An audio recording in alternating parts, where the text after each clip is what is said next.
아실까요? 부활신앙의 세 가지 특징. 부활신앙의 세 가지 특징.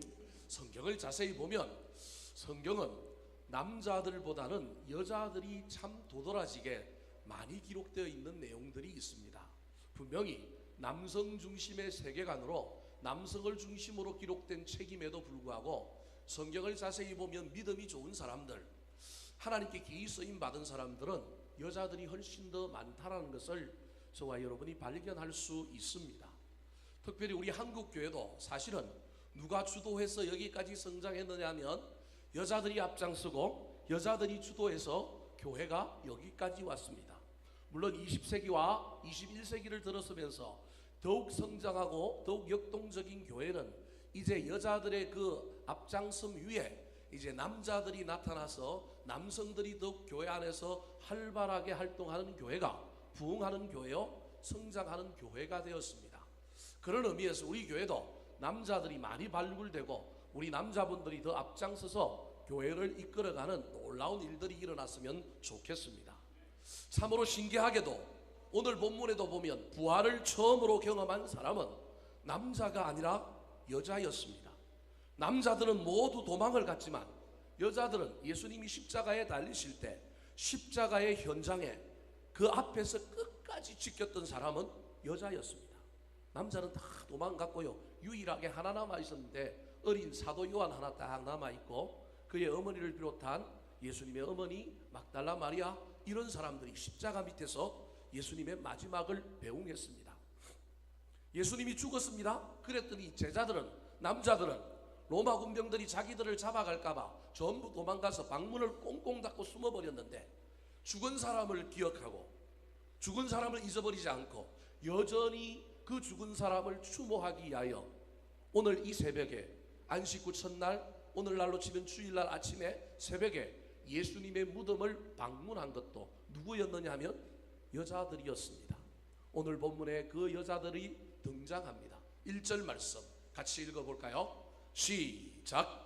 안식일이 다 지나고 안식 후 첫날이 되려는 새벽에 막달라 마리아와 다른 마리아가 무덤을 보려고 갔더니, 자, 무덤을 찾아갔던 이 여인들 앞에 놀라운 광경이 펼쳐졌습니다. 이스라엘의 무덤은 돌무덤, 석실입니다. 그리고 그 무덤 앞에는 큰 돌을 가지고 그 입구를 막아놓기 때문에 여자들의 힘으로는 그 돌을 굴릴 수가 없었습니다. 그래서 누가 이 돌을 굴려줄까? 다른 성경에 보면, 다른 복음서에 보면 염려하며 갔는데 가보니까 돌이 굴러져 있을 뿐만 아니라 그 돌 위에 누가 앉아있느냐 하면 천사가 앉아있는 거예요. 그 모습이 번개 같은 거예요. 빛이 찬란한 거예요. 흰옷을 입고 있는 거예요.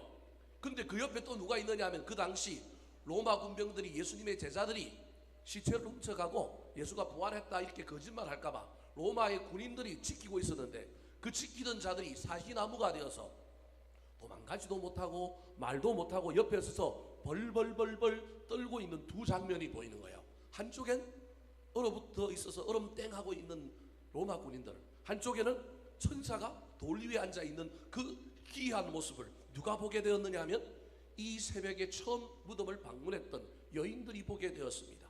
그런데 이 여인들을 향하여 천사가 놀라운 이야기를 전해주었습니다. 5절 6절 말씀 같이 읽겠습니다. 시작. 천사가 여자들에게 말하여 이르되 너희는 무서워하지 말라. 십자가에 못 박히신 예수를 너희가 찾는 줄을 내가 아노라. 그가 여기 계시지 않고 그가 말씀하시던 대로 살아나셨느니라. 와서 그가 누우셨던 곳을 보라. 그가 여기 계시지 않고 옛날에 예수님께서 말씀하신 대로 부활하셨다, 살아났다, 혹시 믿지 못하겠느냐? 너희들이 이 무덤 안으로 들어와서 이 무덤을 확인해 보라. 그 말을 듣고 여인들이 아니라 다를까 무덤에 들어가 보니 무덤은 빈 무덤이었습니다. 과연 예수님께서 말씀하신 대로 부활하셨습니다. 평소에 살아계실 때 예언하신 대로 3일 만에 죽음의 근세를 깨뜨리고 우리 예수님께서 부활하셨던 것입니다. 그 놀라운 현장을 이 여인들이 목격했으니 그 얼마나 놀라운 사건이었겠습니까? 더 놀라운 사실은 인간의 이성으로 도무지 믿을 수 없었던 이 부활의 사건 앞에서 이 여인들이 보여준 놀라운 믿음의 태도입니다. 이 부활을 처음 경험한 이 여인들이 오늘 본문에 보면 세 가지 반응을 보이고 있는데, 이 반응은 오늘도 살아계시고 부활하셔서 우리와 함께 계시는 우리 주님 앞에 저와 여러분이 보여야 할 신앙의 태도입니다. 그렇다면 2000년 전 첫 부활을 경험했던 이 여인들이 보였던 반응과 오늘을 살아가는 부활신앙을 소유하고 살아가는 저와 여러분이 우리 신앙생활 가운데 보여야 할 태도는 무엇일까요? 첫 번째로 따라하시겠습니다. 기뻐하며 살아야 합니다. 기뻐하며 살아야 합니다. 8절 말씀 같이 읽겠습니다. 시작. 그 여자들이 무서움과 큰 기쁨으로 빨리 무덤을 떠나 제자들에게 알리려고 다름질할세. 자, 저기에 보니까 상반된 두 개의 단어가 나옵니다. 하나는 무서움이라고 하는 단어고 또 다른 하나는 기쁨이라고 하는 단어입니다. 이 두 단어는 공존하기가 쉽지 않은 단어입니다. 어떻게 무서움과 기쁨이 같이 있겠습니까? 하지만 때로는 역설적으로 우리는 너무 믿을 수 없는 사실을 경험했을 때 두려움과 함께 큰 기쁨이 함께 있을 수 있습니다. 그래서 어떤 성서학자들은 이 기쁨을 전율할 만한 기쁨 그렇게 표현합니다. 찌릿찌릿하고 머리가 곤두설 정도로 믿기지 않은 사실 앞에서 그들이 가졌던 두려움, 이걸 경외감이라고 하는데요, 경외하다라고 할 때 쓰는 그 두려움인 거예요. 그 두려움 끝에 뭐가 밀려오기 시작했느냐 하면 기쁨, 주님이 살아나셨다, 아 우리 주님 죽지 않으셨구나, 살아나셨다라고 하는 그 기쁨이 밀려온 겁니다. 여러분, 이 놀라운 사실이 저와 여러분의 삶의 현장에도 우리의 마음속에도 있어야 합니다. 예수님이 죽자 그 죽음의 공포가, 그 죽음의 그 엄습한 기운이 누구에게도 임하였느냐 하면 주님을 따르던 제자 공동체에 있는 남자들, 여자들에게 전부 있었습니다. 두려움이었습니다. 실망이었습니다. 절망이었습니다. 염려였습니다. 그분만 보고 살아갔는데 앞으로 우리가 어떻게 살까?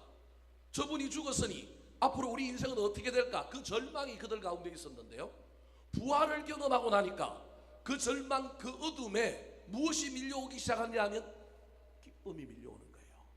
여러분, 이게 놀라운 신앙의 신비입니다. 우리 주님이 죽었지만 그 죽음을 몰아내고 부활하신 놀라운 일이 저와 여러분의 삶에도, 저와 여러분의 마음에도 사실은 일어나야 되는 거예요.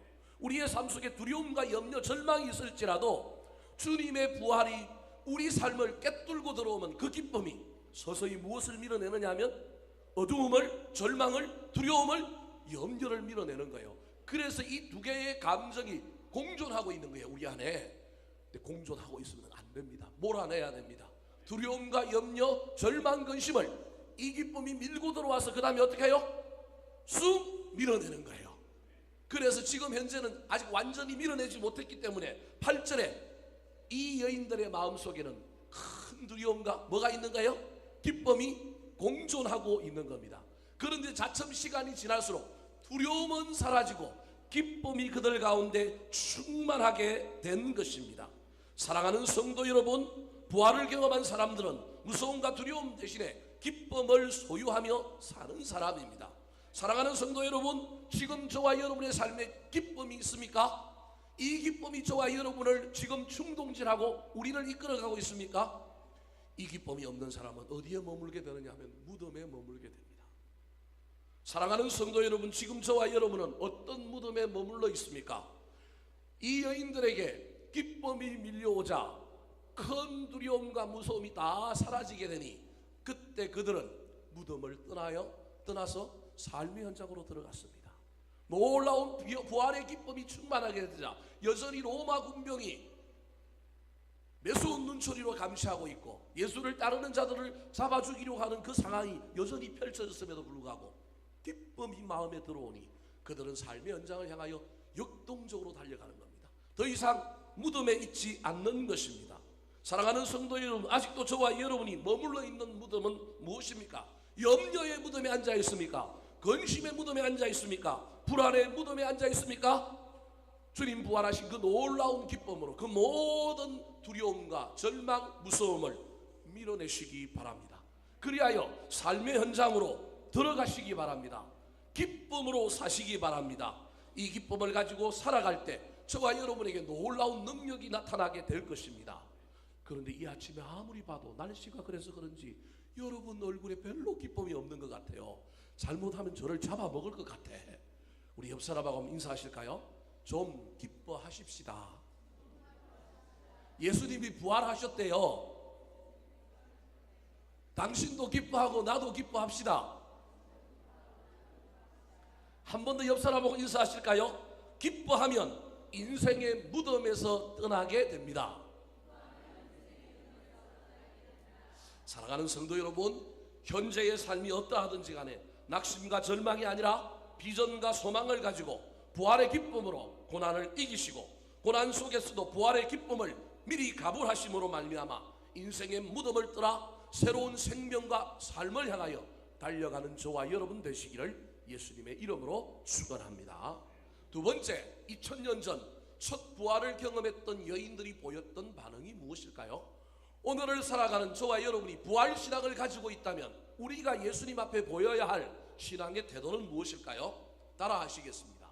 경배하며 살아야 합니다. 경배하며 살아야 합니다. 두 번째로 첫 부활의 감격을 경험한 믿음의 여인들이 보여주었던 반응은 경배하는 것, 예배하는 것이었습니다. 9절 말씀 같이 읽어볼까요? 시작. 예수께서 그들을 만나 이르시되 평안하냐 하시거늘 여자들이 나아가 그 발을 붙잡고 경배하니. 여러분, 여기서 저와 여러분이 중요한 신앙의 비밀 하나를 깨달아야 합니다. 여러분, 이 여인들이 무덤가에서 천사들을 만났습니다. 그래서 예수가 부활했다라고 하는 놀라운 소식을 들었습니다. 이것만 듣고 우리 마음에 들어와도 우리의 삶이 변합니다. 근데 죄송하지만 이건 약발이 있습니다. 약효가 한계가 있다라는 거예요. 우리가 그 기쁨을 가지고 달려갈 수는 있어요.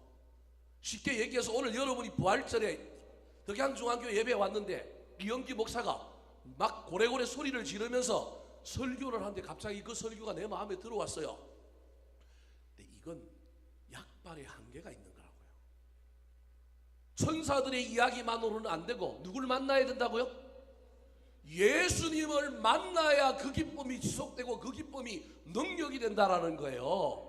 분명히 여자들은 천사들을 만나서 예수 부활의 놀라운 소식을 들었지만, 그래서 그 소식을 가지고 제자들에게 전하려고 가고 있지만, 신기하게도 우리 주님이 찾아오셔서 그들을 만나 주셨어요.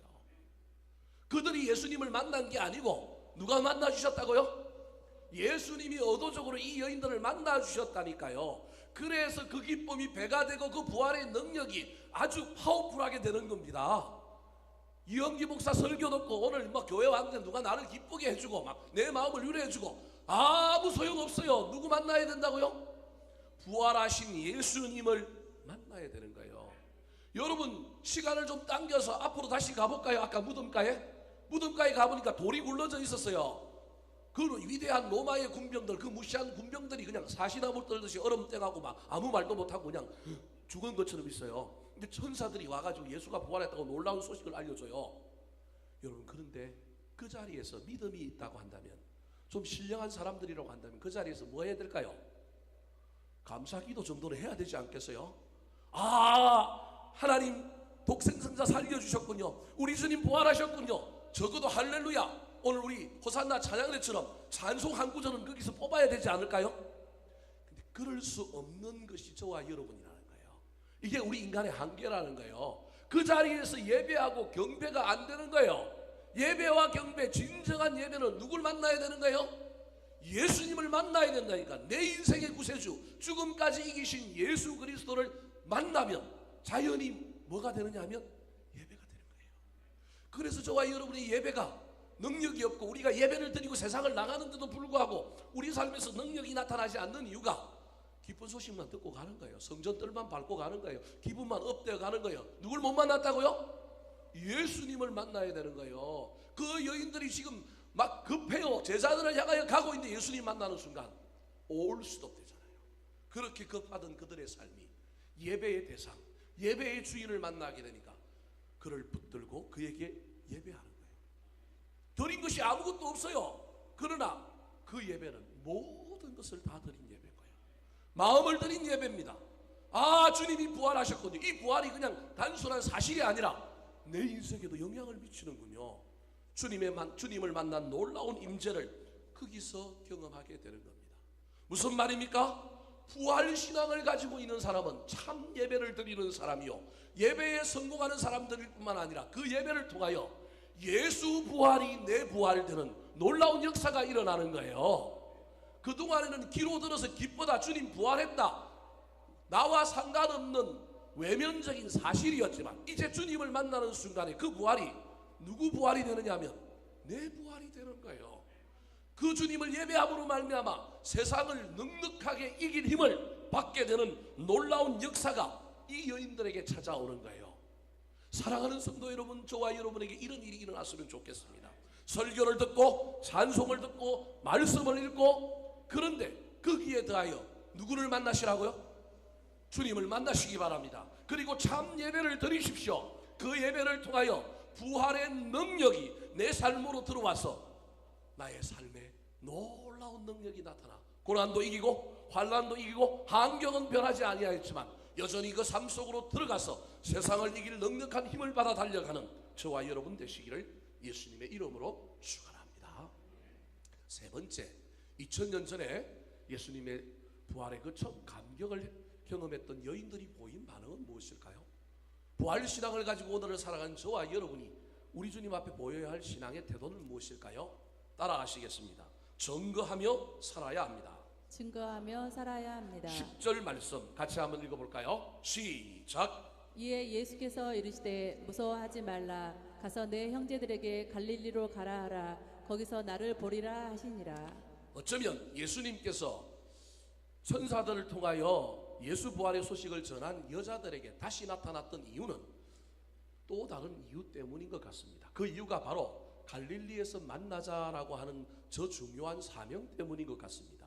물론 여인들에게 말하고 있던, 제자들 보고 갈릴리로 가라고 했던 그 말씀은 예수님께서 살아생전에 이미 누구에게 했느냐 하면 제자들에게 했습니다. 내가 고난을 당하고 예루살렘에 올라가서 핍박당하고 내가 죽임을 당하지만 3일 만에 부활할 거다 뿐만 아니라 너희들을 어디에서 보자? 갈릴리에서 보자. 그게 예수님이 살아생전에 이미 했던 말입니다. 근데 재미난 것은 우리 인간이 들을 것만 듣는다는 거예요.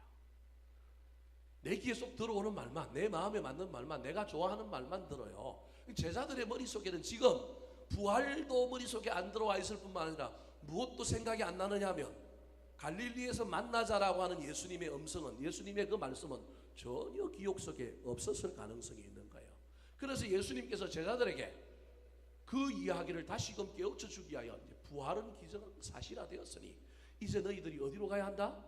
갈릴리로 가라는 거예요. 왜 갈릴리로 가라고 그럴까요? 갈릴리는 첫사랑의 자리입니다. 첫사랑을 회복시켜 주기 위하여 이 십자가 사건을 통하여 부인하고 배신하고 도망가서 다 무너졌던 그 사람들을 우리 주님께서 다시 회복시켜 주는 거예요. 이게 기독교예요. 이게 복음이에요. 죄 없는 사람, 능력 없는 사람만 들어서 쓰는 게 아니라 험도 많고 문제도 많고 막 힘들게 하고 어렵게 하고 막 때로는 막 대적도 하지만 그런 사람들을 우리 주님이 다 해체하시고 바닥까지 끌어내리시고 다시 만들어서 쓰시는 분이 누구냐 하면 우리 하나님인 거예요. 그래서 첫사랑의 자리 갈릴리로 가서 그들을 다시 회복시키고 다시금 사명자, 다시금 전 세계에 교회를 만드는 일꾼으로 쓰시려고 갈릴리로 모이라고 하는 겁니다. 그래서 요한복음 21장에 보면 그 유명한 예수님과 베드로의 그 놀라운 대답이 나오잖아요. 갈릴리 바닷가에서 고기 잡던 베드로를 떡을 굽고 고기를 구워가지고 나중에 예수님이 문답하시잖아요. 세례 문답하시듯이 뭐라고 얘기해요? 요한의 아들 시몬아, 내가 나를 사랑하느냐? 확 3번이나 불러가지고 막 회복시키면서 내 양을 먹이라, 내 양을 치라, 그렇게 말하고 있는 거예요. 우리 예수님이 지금 중요한 것이 부활 다음에 제자들의 회복인 거예요.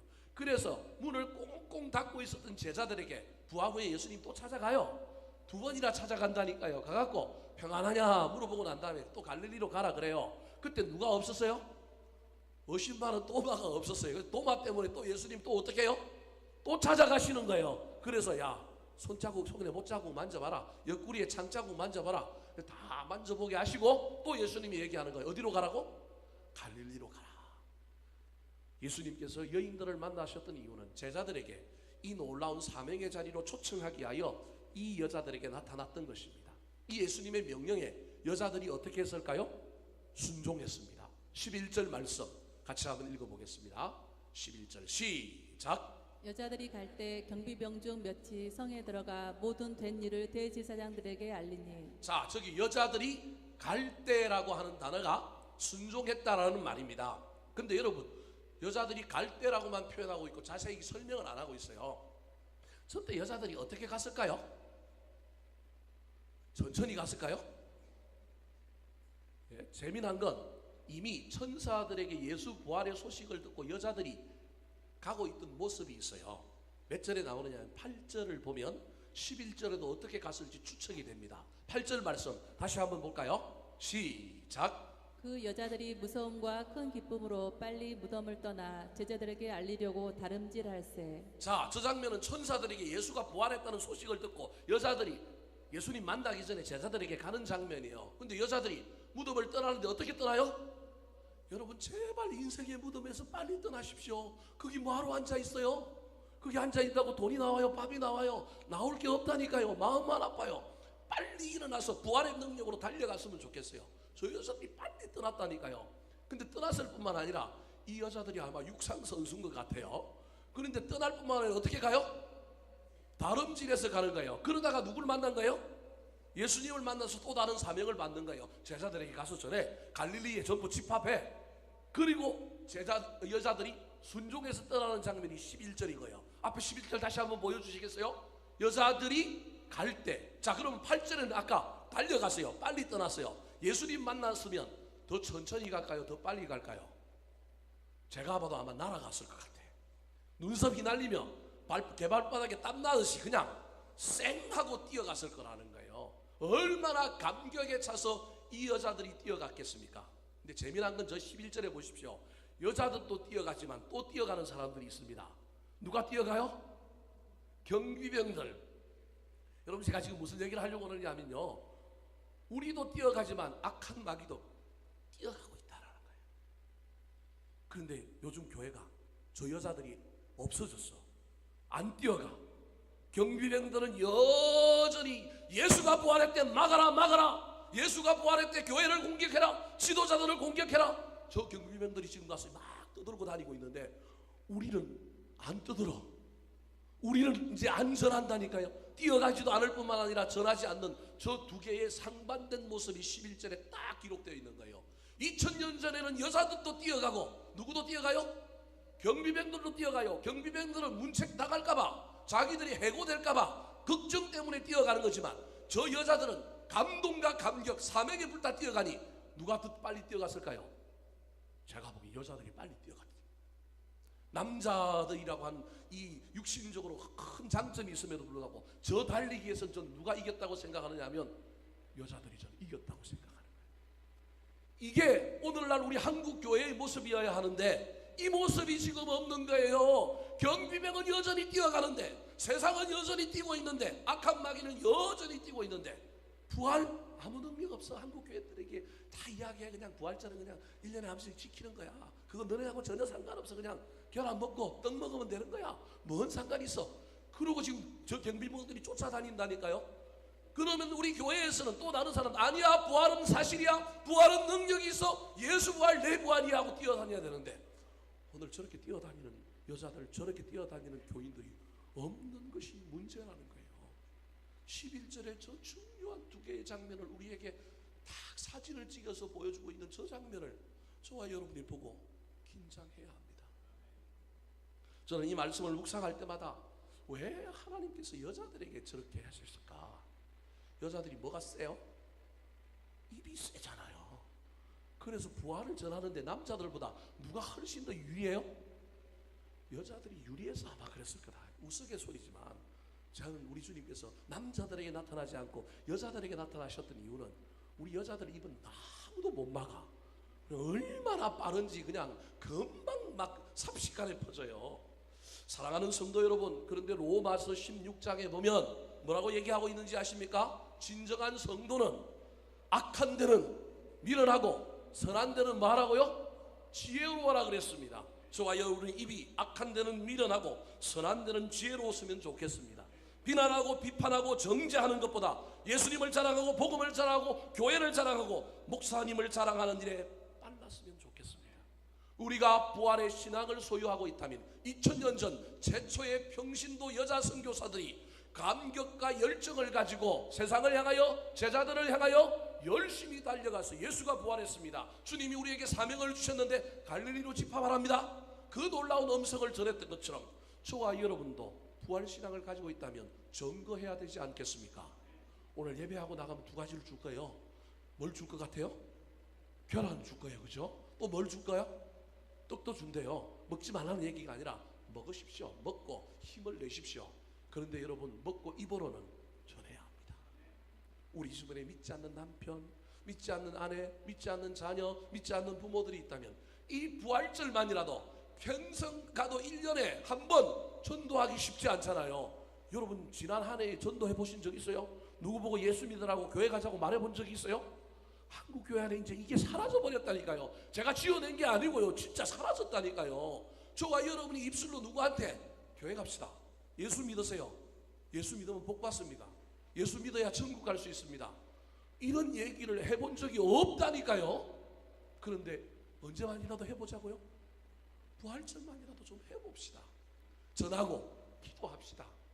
능력을 베푸시리는 부활하실 우리 주님이시니 그 능력은, 그 모든 결과는 우리 주님께 맡기고, 저와 여러분이 부활을 믿는다고 한다면, 그 믿음이 내 안에 있다고 한다면, 이 부활절에 계란도 먹고 떡도 먹으시되 입은 열어서 복음을 전하고 예수 그리스도를 전할 뿐만 아니라 앞으로 신앙생활하며 살아갈 때 사람들과 관계 맺는 영역에 있어서 저와 여러분들이 경비병이 되지 마시고 이 여자들이 되어서 악한데 우리 입술은 미련하고 선한데 지혜로운 사람들이 다 되시기를 예수님의 이름으로 축원합니다. 한번 따라 하실까요? 부활신앙의 세 가지 특징. 부활신앙의 세 가지 특징. 기뻐하며 살아야 합니다. 기뻐하며 살아야 합니다. 경배하며 살아야 합니다. 경배하며 살아야 합니다. 증거하며 살아야 합니다. 증거하며 살아야 합니다.